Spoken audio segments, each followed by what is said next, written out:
Fala pessoal, vamos dar início agora ao nosso próximo sistema aqui da parte de locomotor. Vamos falar agora sobre sistema articular.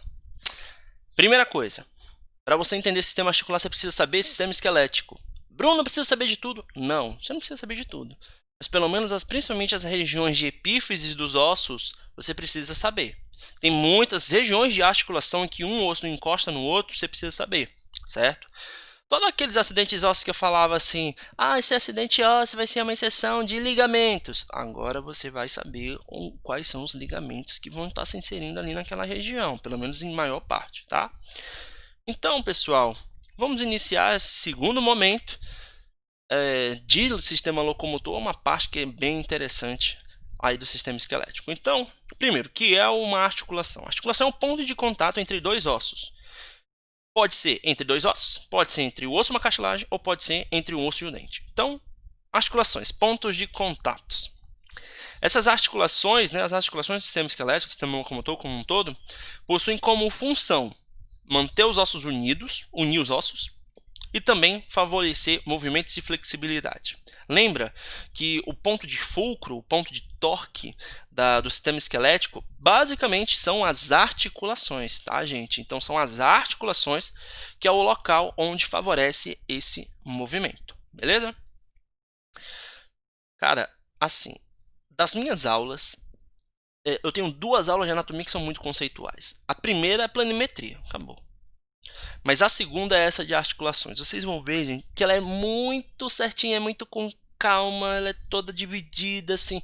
Por quê? Porque realmente o estudo das articulações é bem fragmentado, é bem classificatório, tá? Então lembra, para classificar alguma coisa, eu sempre preciso ter um critério, certo? Então vamos lá, começando. As articulações elas vão ser classificadas de forma morfológica ou funcional. Vamos relembrar como era lá nos ossos? Lá nos ossos era uma classificação puramente morfológica, em que eu levava em consideração qual critério? A forma. Então era a forma, e eu dizia se ele era longo, curto, irregular, etc. Nas articulações, a classificação estrutural ou morfológica, ela vai levar em consideração dois critérios. Então tu vai perguntar se existe ou não um espaço entre os ossos, e aí esse espaço ele vai ser chamado de cavidade articular. A gente vai falar mais isso mais adiante. Então a primeira pergunta é: essa articulação tem ou não tem cavidade articular? Pronto. É a primeira coisa que você vai levar em consideração. E a outra coisa, eu gostaria muito que você já estivesse sabendo isso, mas eu vou ter que dar um spoilerzinho para vocês, é o tipo de tecido conjuntivo.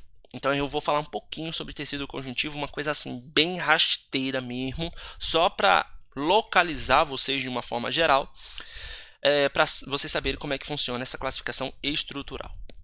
Bem, então a classificação estrutural vai fazer duas perguntas. Tem ou não tem cavidade articular e qual é o tipo de tecido conjuntivo que une os ossos. A classificação funcional não, ela vai depender dos graus de movimento. É mais ou menos assim. Essa articulação é fixa, ela move pouco ou ela tem amplo movimento? Basicamente são essas perguntas. Então, vamos falar agora sobre o tecido conjuntivo, porque, poxa, Bruno, o tecido conjuntivo ainda não estudei histologia, a Fernanda ainda não passou, agora não sei nem o que é um microscópio, nunca vi um microscópio, calma, tá? Vamos lá, né? Lembrem que no ensino médio vocês tiveram que estudar isso para o Enem, e até caiu na prova do Enem, tecido conjuntivo, tecidos. Quais são os 4 tipos de tecidos? Os fundamentais são epitelial, conjuntivo, muscular e nervoso. Qual é a característica de cada um? Epitelial, células justapostas. Conjuntivo, células espaçadas e ricamente tem muita matriz extracelular. Isso vocês já sabem. Já teve conferência da Fernanda, vocês já sabem que é matriz extracelular. Tecido muscular, em que a característica das células é que elas vão possuir actina e miosina e têm a capacidade de contração.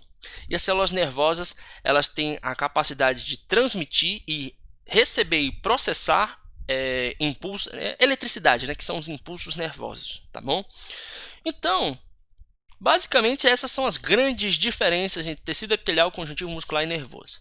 O meu foco aqui vai ser tecido conjuntivo, vai ser as subdivisões do tecido conjuntivo e quais os tecidos que eu vou mais precisar. Então, bora lá, tecido conjuntivo ele pode ser dividido em propriamente dito Qual é a questão do propriamente dito? Basicamente é porque ele tem a função de conexão e de preenchimento. Isso é o tecido conjuntivo propriamente dito. Eu tenho o tecido conjuntivo adiposo ou cartilaginoso. Qual é a característica do adiposo? O adiposo ele consegue armazenar gordura e o cartilaginoso ele está muito relacionado a formato e também ossificação. O tecido cartilaginoso ele é um tecido assim utilizado para moldes, sabe? Ele utiliza como se fossem moldes. Ele também é utilizado para formação de estruturas, como por exemplo da traqueia, da orelha, do nariz, das lâminas epifisárias, da cartilagem articular. Então, todas essas estruturas é composta por cartilagem, tá bom? Tecido cartilaginoso. E eu vou ter os outros tecidos, que é o tecido ósseo, que a característica dele é calcificação, ele armazena cálcio. Linfático, porque é relacionado a defesas imunológicas. Hematopoético, relacionado com sangue mucoso. Ele é um tipo de tecido conjuntivo bem específico, que nós chamamos de tecido conjuntivo embrionário ou mesenquimal. Tá? Basicamente está mais relacionado ao período embrionário. Então bora lá, tecido conjuntivo propriamente dito. Ele vai ser subdividido ainda em denso e frouxo. Bruno, como é que é essa diferença? Simples. E você já tem capacidade de entender isso.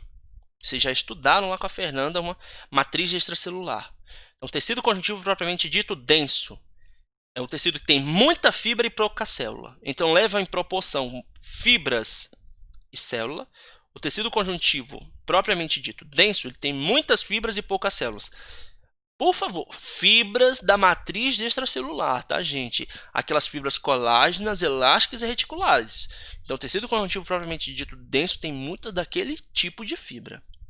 E o tecido conjuntivo frouxo não, ele tem muita célula e pouca fibra, tá bom? O tecido conjuntivo denso, propriamente dito denso, ele ainda é subdividido em modelado e não modelado, em que basicamente a gente vai levar em consideração aqui a distribuição das fibras. Então, por exemplo, o tecido conjuntivo denso modelado, as fibras elas são paralelas entre si, todas elas seguem o mesmo sentido, uma vai com a outra. O não modelado não, cada uma é doida, uma vai para um lado, outra vai para o outro, as fibras estão desorganizadas, perfeito? Bruno, qual é que eu vou utilizar? Vou utilizar ambos. Para classificar, eu só vou utilizar essa última, o tecido conjuntivo denso não modelado, é o único que eu irei utilizar para classificação. Certo? Então, eu sempre vou falar tecido conjuntivo denso não modelado. Sempre, sempre, sempre. O modelado vai estar relacionado quando eu estiver falando de ligamentos. Por quê? O tecido conjuntivo denso modelado ele só é encontrado em 3 regiões do corpo. Tendão, ligamento e aponeurose. Então, toda vez que eu for falar de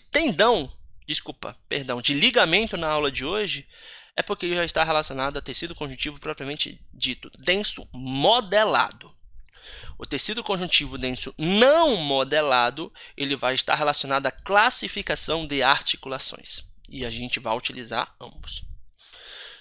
Agora vamos para o tecido conjuntivo cartilaginoso, que ele pode ser subdividido em hialino, fibroso e elástico. Basicamente vai estar relacionado à constituição. Tecido conjuntivo hialino, rico em ácido hialurônico. Lembra disso? Hialurônico.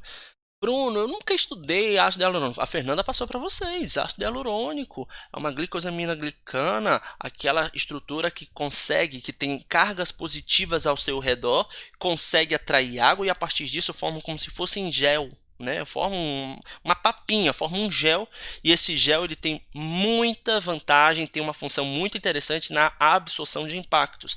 É lógico, é por esse motivo que a gente consegue observar a cartilagem articular ser composta por cartilagem hialina, tá bom?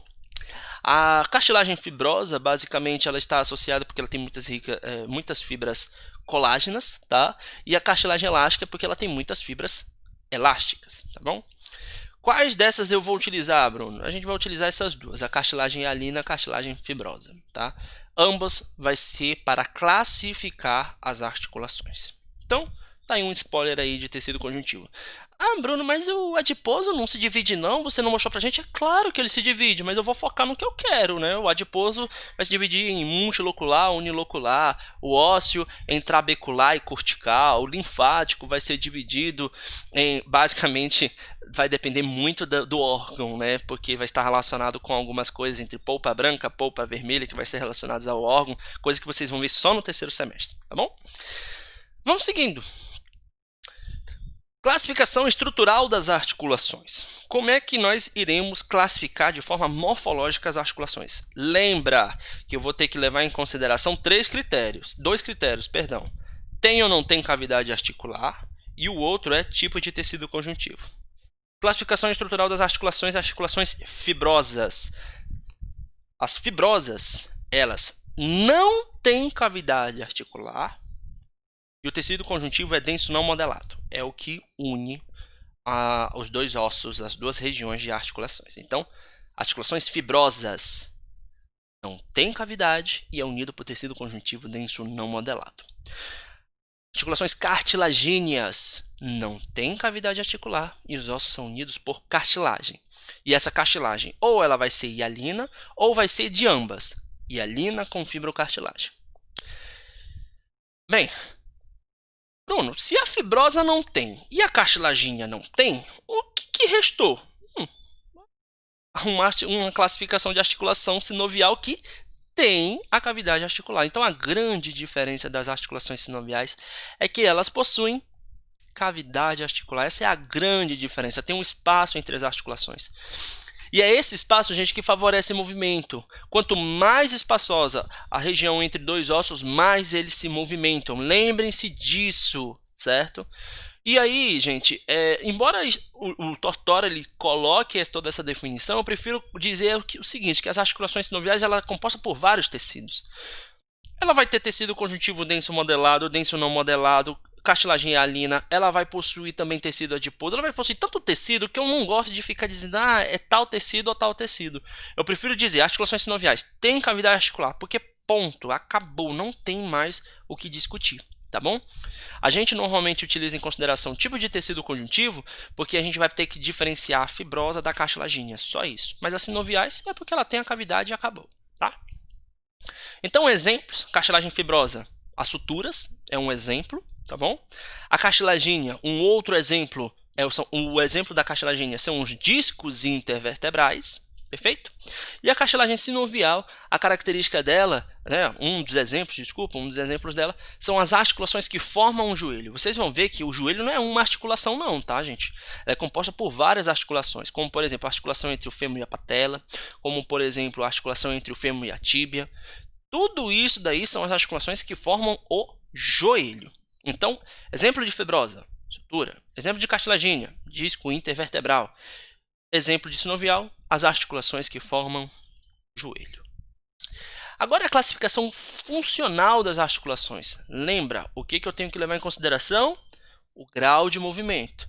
Então, elas vão ser classificadas em sinartrose, anfiartrose e diartrose. Memoriza esse nome, sinartrose. Por quê? Porque o pessoal pega esse nome sinartrose e transforma em um verbo. Tal estrutura ou tal articulação sinartrosou. Então, olha, que raios é sinartrosar? É isso.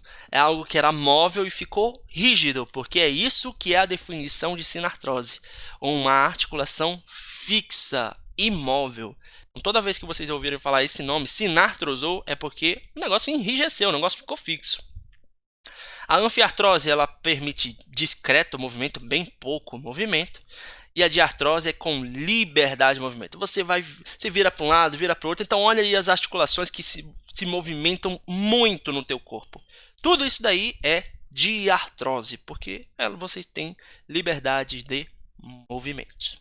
Tudo tranquilo? Bem, pessoal, então vou dar um break, certo? Esse daí é a primeira parte da aula. Quando a gente voltar, a gente vai falar sobre as articulações fibrosas.